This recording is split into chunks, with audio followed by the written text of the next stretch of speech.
Welcome back, children. This is the third part of the poem, A Boat Beneath a Sunny Sky.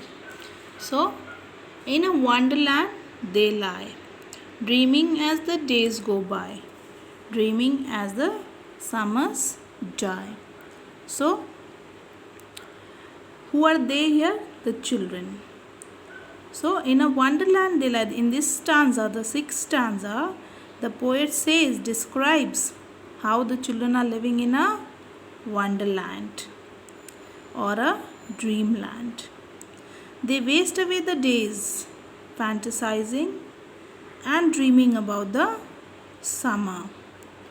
The children don't go back to the countryside ever again. Ever drifting down the stream, lingering in the golden gleam. Life, what is it but a dream? So, in the final stanza, the poet goes back to the boat and he describes how, even though he will never see the children again, he will always remember the drifting down the stream and this time that he has spent with the children. So, and he will also remember those memories. Golden gleam over here is the gleam actually shine brightly. So those memories will, the golden here is the memories of the children, the time that he has spent with the children. So those will still remember, like something where golden is precious, right? So something very, very precious, very, very bright in his memories. And then he questions the readers by asking that what is life?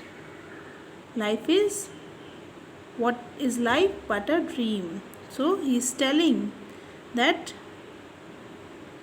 if all there really is to life is one's memory. So its life is like a dream and everything remains in our memory.